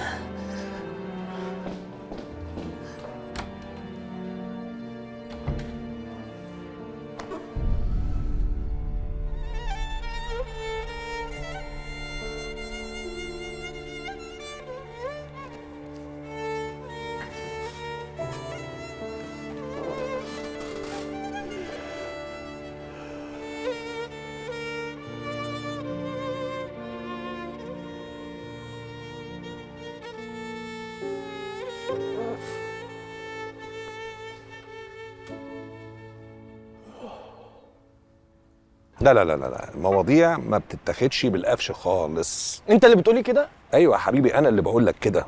امال عايزني اقول لك ايه؟ اقلب لهم الترابيزه وسيب لهم الجمل بما حمل واهرب وتغرب واغلط نفس الغلطه اللي انا غلطتها في يوم من الايام؟ لا. بص يا باسل، ولاد الراعي دول عاملين زي ورقه كوتشينه بالظبط. هتقعد تفنط تفنط تفنط، كل كارت هيرجع مكانه بالظبط. يعني الشايب هيفضل شايب والواد برضه هو اللي هيقش. ايوه بس انا ابويا طردني من البيت. حضرتك عارف يعني ايه طردني من البيت؟ عارف، عملوها معايا قبل منك واديني رجعت لهم تاني اهو، واحسن من الاول بكتير. الاول وانت مش فارق معاك، لكن انا حاسس ان انا ماليش لازمه. انا حاسس ان انا قيمتي باخدها من اسم عيله الراعي بس انا مش عايز ابقى باسل الراعي، انا عايز ابقى باسل موسى بس. ينفع ولا ما ينفعش؟ ينفع جدا. يبقى في الحاله دي لازم تبتدي من الصفر وتقف على رجليك وتبقى فعلا باسل موسى. انا عشان كده جيت لحضرتك النهارده. انت لسه عند كلامك معايا ولا لا؟ انت كنت قايل لي ان احنا ممكن نشتغل سوا، ولا انت خلاص عشان دخلت الشركه فما بقاش فارق معاك؟ موضوع الشركه ده مش فارق معايا اصلا. انا اللي يهمني حاجه واحده بس، ولازم تعرفها كويس، لان انا نظرتي للحياه اختلفت بعد ما رجعت من بره مصر. انا عايز اساعد كل اللي مني، كل اللي انا بحبهم، بس اهم حاجه فعلا تقف على رجليك وتعمل نفسك بنفسك. ساعتها لما انا اشوف بعينيا انك بقيت باسل موسى، انا اول واحد هبقى في ظهرك. فهمت ولا احدفك؟ لا لا ربنا يخليك يا عم. تعالى ياد، انزل ياد. لا انا كده اطول منك بقى.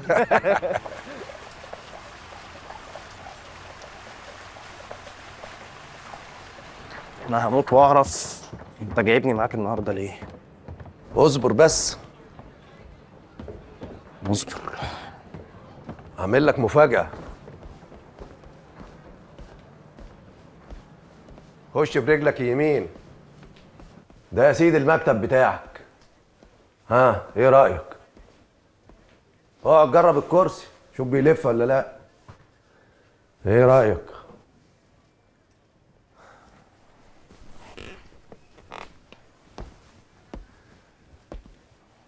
هو حلو بصراحه، بس انا مش حاسس ان انا عايز اكون هنا يا بابا. اولا انا هنا مش بابا، بابا دي عند امك في البيت. انا هنا نديم بيه الراعي. وبعدين ثانيا عايز تكون فين يعني؟ في حضن راغب مش كده؟ يا دي راغب اللي انت شاغل نفسك بيه. لا مش عايز ابقى في حضن راغب يا نديم بيه، عايز ابقى لوحدي. نفسي اعمل اسمي زي ما انت عمي موسى عملته. هو ده مش من حقي؟ لا حقك طبعا، بس هتعمل ده لوحدك ازاي يا يحيى؟ لا احنا اتفقنا، لو قلت لك لو عايز تساعدني تعمل لي الشركه والمصنع. شركه ومصنع حته واحده؟ انت عارف دول ياخدوا وقت قد ايه؟ وقت ايه؟ مش عيب تكون في السوق بقالك كل السنين دي يا نديم بيه ومش عارف الجديد؟ وايه الجديد بقى يا يحيى؟ الجديد ان كله دلوقتي اونلاين. يعني انا هعمل الشركه بالورق بالتصاريح وانا قاعد مكاني. يا سلام، وده من امتى بقى؟ ده من زمن. وبعدين انا مش فاهم، يعني الدوله بتشجع الشباب وانت مش عايز تشجع ابنك؟ لا تحيا مصر طبعا، بس اشتغل هنا الاول واثبت نفسك، وانا لما الاقيك تستاهل هعمل لك المصنع والشركه زي ما انت عايز، واونلاين كمان.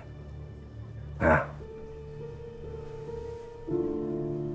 مفيش تحيا نديم الراعي؟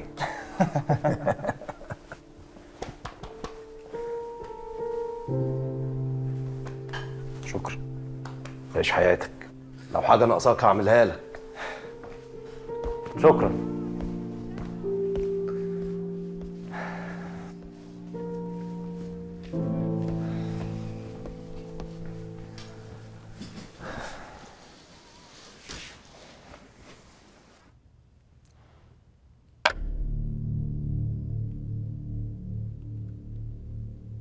كش ملك.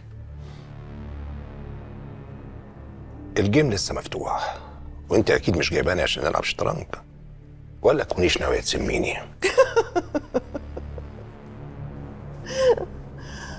السم ما يموتش تعبان يا راغب. انا عارفه ان باسل جالك، يعني اكيد انت عرفت اللي حصل. والمطلوب؟ عايزاك تخلي بالك من باسل. موسى زودها معاه قوي، وهو بيحبك وهيسمع كلامك. عقله كده وفهمه، وقول له ان اللي حصل ده بيحصل عادي، يعني ما يوقفش عند كل حاجه. باسل مش صغير، هو عارف بيعمل ايه. باسل مش عارف حاجه خالص، ولا فاهم يعني ايه هيشيل اسم عيله الراعي. باسل هيبقى الكبير، والكبير ما ينفعش حاجه صغيره تهزه او تاثر فيه. ولا ينضرب. الكبير ما ينفعش ينضرب على وشه بالقلم حتى لو من ابوه، ولو انضرب الدنيا تقوم وما تقعدش. بس بما انه انضرب يبقى انتوا في الاساس مش شايفينه كبير، ولا عمره هيكون كبير في يوم من الايام. باسل هيبقى الكبير غصب عن الكل. ولا انت متخيل ان انا هخلي نديم وشروات يخلوا ابنهم يبقى اعلى من ابني؟ والله لو فيها موتي ده لا يمكن يحصل ابدا، واظن انت عارف ليه. من الاخر يا فايده، انت عايزه ايه بالظبط؟ مفيش ملك بيحارب لوحده، ممكن يقاوم بس في الاخر هيفشل ويموت. صحيح هيموت بطل، بس للاسف الناس بتنسى بسرعه. عشان كده بقى انا عايزه ابني يعيش ويفضل ملك، والملك محتاج وزير. ومين قالك ان الوزير ده في يوم من الايام مش هيكون ملك؟ محدش هيسمع له، بس خلي بالك الوزير ممكن يبقى اهم من الملك. بس للاسف في وزير كده تلاقيه واقف مكانه ما بيتحركش، بيتفرج وبس. واكيد انت ذكي وفاهمني كويس قوي. انا ما يهمنيش مين هيكون فين، اللي يهمني انا هكون فين. وانت عندك حق، 1,000,000% اخواتي مش هيدوني فرصه في يوم من الايام ان اكون كبير عيله الراعي. واللي انت مش عارفاه ان هم اصلا مش هيدوني فرصه اني اكون اي حاجه في عيله الراعي. يبقى تحارب، اخلق المكانه اللي انت تستحقها. انا اصلي مش فارق معايا خالص انتوا تعملوا ايه مع بعض. انا كل اللي في دماغي حاجه واحده بس، ان احط ابني في المكان اللي انا اقرر انه يكون فيه. اما بقى شروات على نديم ويحيى فدول كمان هحطهم في المكان اللي انا اقرره. انا عارف كويس قوي انت بتخططي لايه مع نديم ومع شروات عشان تبعدي يحيى وتمهدي الطريق لباسل انه يكون في يوم من الايام كبير عيله الراعي. قصدك ايه؟ انا موافق اني اساعدك، بس قصاد المساعده دي هتنفذي اللي هقولك عليه وبالحرف.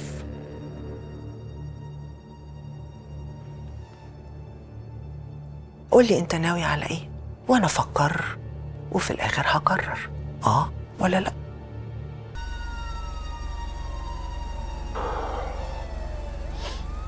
في بلاغ متقدم ضدك باختفاء المذيعة ليلى مختار، وحضرتك هتشرف معانا على الاسم. انا مقدر يا فندم ان حضرتك بتشوف شغلك، بس هو اي حد يتهم اي حد فيتقبض عليه؟ والله زي ما انت قلت كده انا بشوف شغلي. ايه علاقتك بالمذيعة ليلى مختار؟ ولا اي علاقه. كل معلوماتي عنها ان هي مجرد مذيعه، لا اعرف اسم القناه ولا حتى البرنامج اللي بتشتغل فيه. يعني هي قررت من نفسها انها تتهم عيلة الراعي انها بتهددها تهديد مباشر، وتذكر اسمك انت خاصة راغب الراعي. حضرتك يا فندم في برامج بتعتمد على اثاره الجدل وبس عشان تعمل اكبر نسبه مشاهده. وما قدمتش ضدها ليه بلاغ بالتشهير؟ حضرتك انا رجل اعمال ولسه واصل من بره مصر، نقلت كل استثماراتي هنا فمركز في شغلي وبس. لا عندي وقت اقدم بلاغات في حد ولا حتى اطلع ارد. تمام. ايوه خليهم يتفضلوا.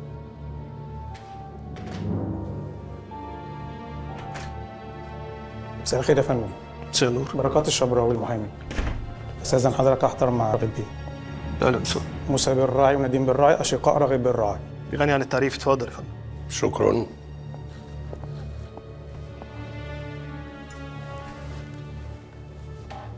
ممكن بعد اذن حضرتك نعرف ايه اللي حصل بالظبط؟ بلاغ خايد يا موسى، ما تقلقش. ممكن نعرف مين مقدم البلاغ ده يا فندم؟ زوج المذيعة ليلى مختار مقدم بلاغ باختفائها، وبيتهم أستاذ راغب الراعي إن هو خلص عليه. يعني بعد اذن حضرتك طبعا ده كلام مش منطقي. راغب الراعي ده راجل اعمال كبير، له اسمه وسمعته، مش معقول هيعمل حاجه. والله هو لغاية دلوقتي مجرد بلاغ في الاسم، طبعا هيتحول على النيابة والنيابة هتحقق معاه، وبما إن مفيش جثة هيصرفوه من سرايا النيابة بضمان محل إقامته. تمام. شكرا يا فندم. اتشرفتوا. اتفضل.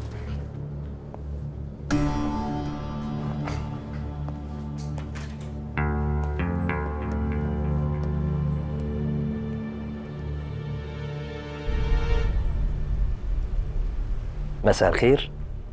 خير. طب اعزميني على فنجان قهوه حتى، يعني ما حصلش حاجه. لا احنا مش صحاب عشان تفضل تنط لي كل شويه.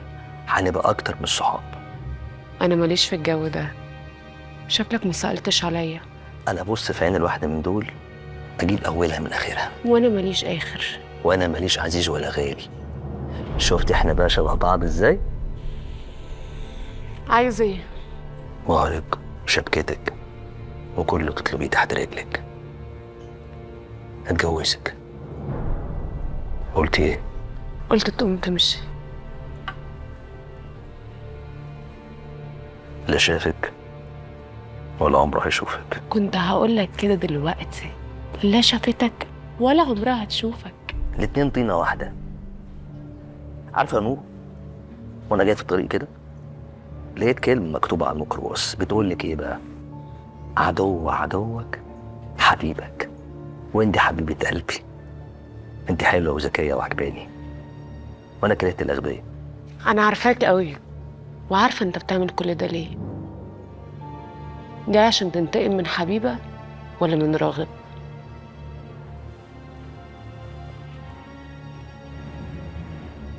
هتفرق؟ هتفرق. مشيها راغب. من ساعه لما قلت لي مكان الواد الدلدول ناصر وانا عارف انك وقعتي في راغب ومرقده له. وانا هقول لك على حاجه، هتجيب رقبه راغب الارض. وانا عندي كلمتي، هتجوزك، هوريكي نعيم عمرك ما شفتيه ولا جيب بالك اصلا. حبيبه قلبي.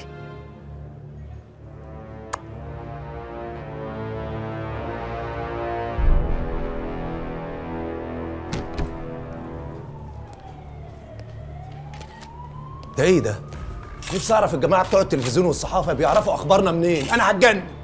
في اسئله بقت ساذجه يا نديم. واضح جدا ان في حد ورا كل اللي بيحصل لنا.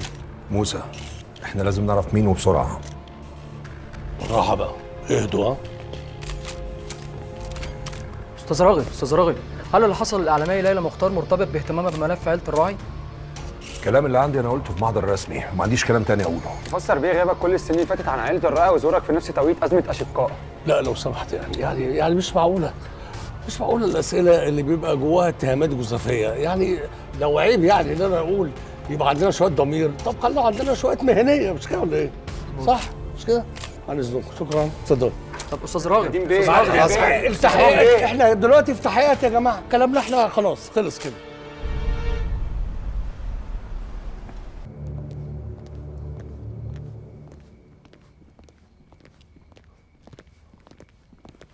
مصايبك كترت يا ابن امال. مش معقول كل شويه هنجري وراك في الاقسام والنيابات. مش فاضيين لك، ورانا شغل، احنا مصيع.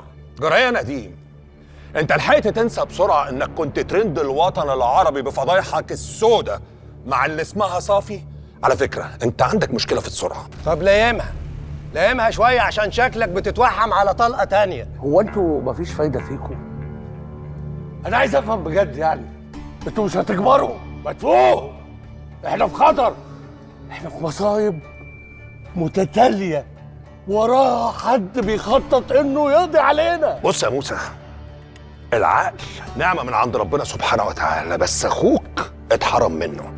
ده بني ادم، لو كنت شغلت دماغك شويه كنت عرفت ان انا مش غبي لدرجه ان انا اروح اذي ليلى بعد ما طلعت قدام الناس كلها واتهمتني ان انا بهددها. وغلاوتك عندي شغلتها وقالت لي ان انت ما عملتش حاجه زي كده فعلا، فقمت رجعتها. ما بحبكش يا اخي. غصب عن عينك هتحط ايدك في ايد اخوك، وانت غصب عن عينك الاثنين هتحط ايدك في ايد اخوك. انتوا ايه؟ انتوا هبلوا ولا ايه؟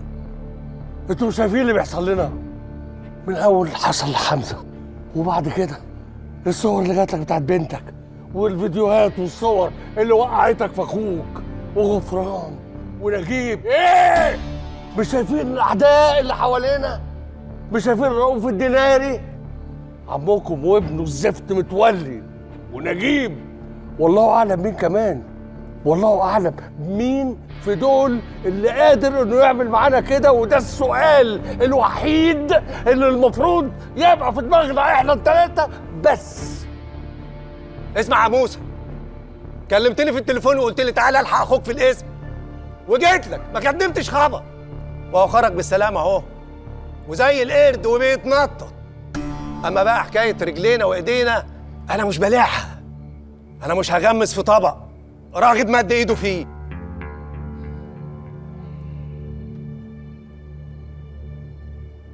تخيلوا انا ممكن بعد عمر طويل وبعد جهد كبير قوي اوصل للي عمل فينا كده، لكن ما اظنش ان انا هعيش لليوم اللي اصلح فيه ما بينكم. والله عيب عيب.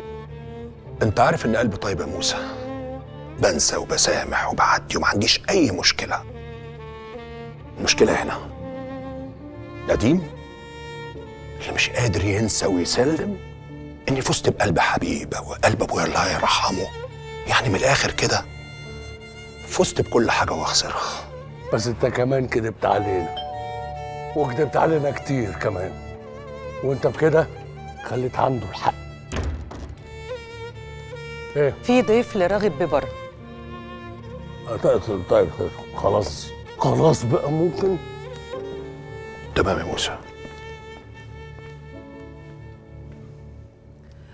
اهلا يا حبيبي. ده ما بقاش قصر الراعي، ده بقى الازهر بارك.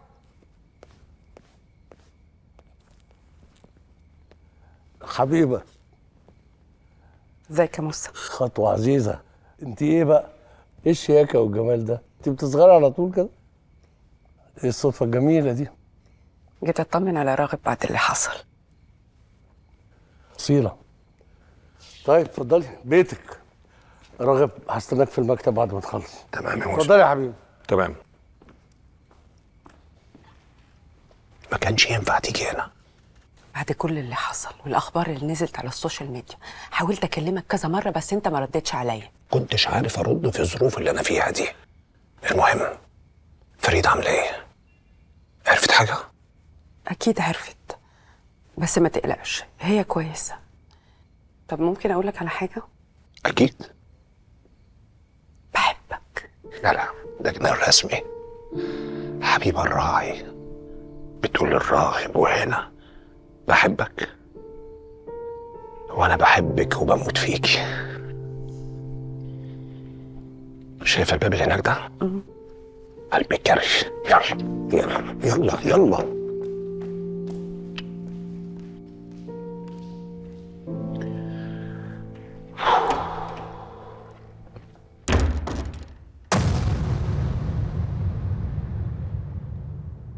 انت معايا ولا دماغك فين؟ معاكي بس انا مش فاهم ايه علاقتي بالفيديو ده. ايه علاقتك؟ انت يا ابني مش شايف ابوك وعمامك وهم دخلوا البيت من هنا قام البيت ولع؟ ما سألتش نفسك مين الراجل ده؟ ما سألتش نفسك ايه اللي بينه وبينهم عشان يعملوا فيه كده؟ ايه السر اللي عايزين النار تاكله؟ لا ما سألتش نفسي، وحتى ما عنديش فضول أعرف. كل واحد في البيت حر، كل واحد في البيت بيعمل اللي هو عايزه، حتى انت. انا ما عنديش مشكله، بقيت حاسس ان هو ما يخصنيش خلاص، لان انا كل مره بحاول اتدخل فيها ابويا بيتعامل معايا على اني عيل صغير. انا بطلت احاول افهم وزهقت من كتر ما بقول لكم ان انا كبرت، وزهقت من كتر ما بقول ان هو بيكبر ناس تانية عليا، ناس شغالين عندنا عليا. ابويا بيتعامل معايا على ان طارق هو اللي ابنه مش انا. تصدق ان انت غبي؟ اه والله انا بقولها لك في وشك، انت غبي. عارف ليه غبي؟ ليه؟ لان مفيش ام في الدنيا مش عايزه تكبر ابنها وهو مصمم يفضل صغير. طب قول لي هنا، عايز ابوك يحترمك ويكبرك ازاي وهو شايفك بتجري ورا شغال؟ خلاص طلعيها من دماغك، انا زهقت وجبت اخري. اتكلم عدل. بعدين مش هي دي الحقيقه ولا الحقيقه بتوجع؟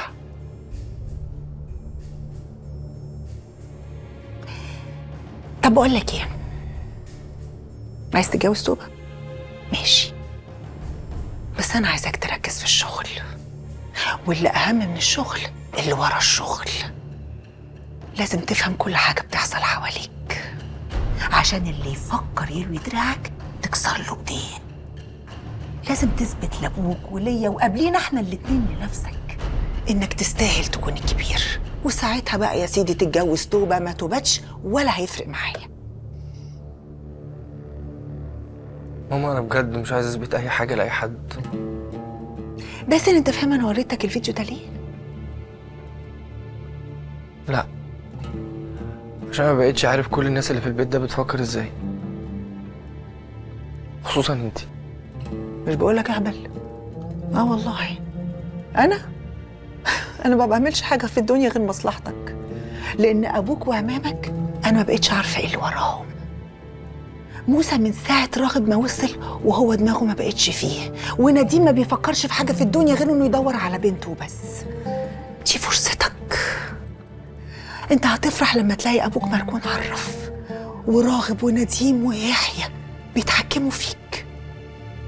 باسل، انت لازم تبقى الكبير عشان الكل يعمل لك مليون حساب بما فيهم توبه بتاعتك.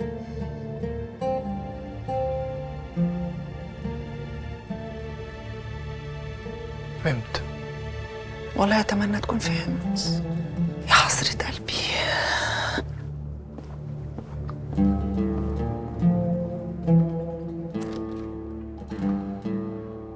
فريدة، فريدة، فريدة،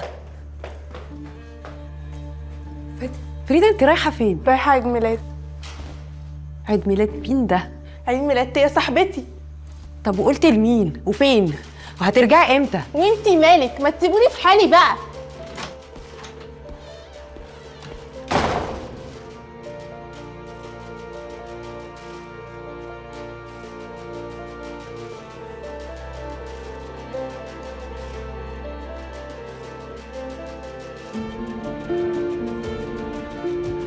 ايوه راغب. ايوه حبيبي.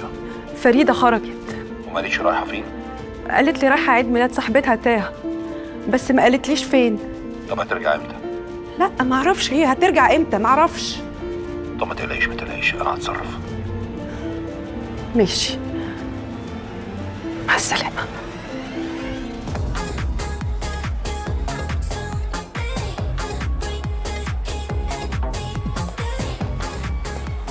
عمر يا فندم. مساء الخير. مساء النور. في واحده اسمها تي هشام موجوده هنا؟ موجوده يا فندم، هي اللي هناك دي. ايوه. طيب متشكر قوي. تحت امرك. تيا. أنا تيا، مين حضرتك؟ انا بابا فريده، هي مش موجوده معاكم؟ سوري يا أنكل، بس أنا أول مرة أشوف حضرتك. ولا يهمك، هي مش موجوده معاكم؟ هي كانت هناك يعني. طيب شكرا، متشكر يا حبيبتي. هنفطر بعد الحفله. ماشي خلاص. خلاص ماشي. فريده، بتعملي ايه هنا؟ انت مالك؟ هو انا مش قلت لك مش عايزه اشوفك تاني؟ في يا باشا انت عامل حوار ليه؟ مالك بفريده؟ انا ابن عمها، انت مين بقى؟ انا باباها. ابوها؟ ايه الموضوع ده؟ الموضوع ده بره عنك، وفريده تعمل لها هديك من حياتك. وصلت؟ نور يا وحش، نور بنورك. باذنك كده ريح ظهرك. مش دي هبقى افهمك بعدين. يلا فهميني بعدين ايه؟ انت يا عم انت. لا لا لا ما تسخنش يا صاحبي، الراجل ده ايده طرشه، انا مجربها قبل كده. طبعا انت اول مره تيجي هنا يا فريده. هنا تحس ان انت واخده نيل في حضنك، تحكي له ويسمعك. تعرف ان حبيبه اول مره قالت لي فيها ان انت بنتي، انا جيت له هنا، جيت له كلمت معاه وحكيت له على كل اللي جوايا. سالته قلت له اعمل ايه؟ وقال لك ايه؟ للاسف ما ردش عليا، عامل زيك بالظبط، كلامه قليل، بيسمعني وبس.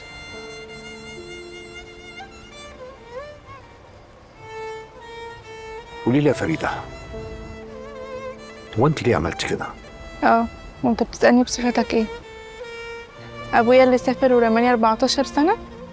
طب انا هعذرك واقول انك ما كنتش تعرف اني بنتك، بس وبعد ما عرفت وجيت لي قلت لي انا مش هسيبك ومش هبعد عنك، بس انت من ساعة ما دخلت حياتي وانا حياتي ما اتغيرتش، فانت جاي دلوقتي وبتعاتبني على اي اساس؟ بنتي بسألك عشان متأكد 1,000,000% ان انت مش شبه الناس اللي انت كنتي معاهم.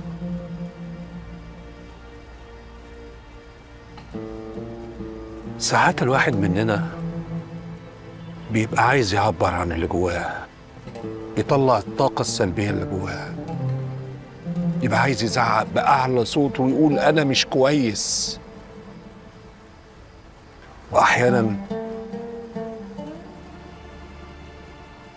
التعبير عن اللي جوانا بطريقة غلط ممكن تأذينا وتأذي اللي حوالينا، زي مامتك بالظبط. عارف الناس اللي بتقول ان هم مش شبهي دول هم يعرفون اكتر مني؟ عارف يعني ايه يعرفون اكتر منك؟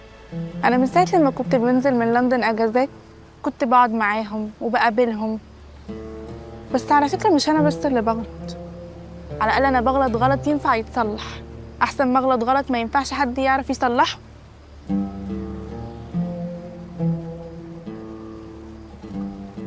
مفيش غلط ما ينفعش يتصلح، كل حاجة ممكن تتصلح. ما تقسيش عليا يا بنتي، واحدة واحدة عليا.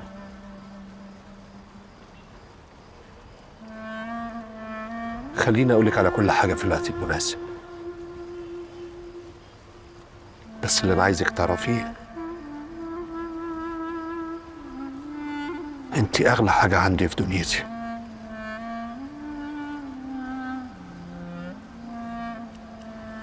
طيب نقوم بقى لحسن زمان حبيبة قلبها وكيلة عليكي أوي. يلا بينا، يلا تعالي شيء.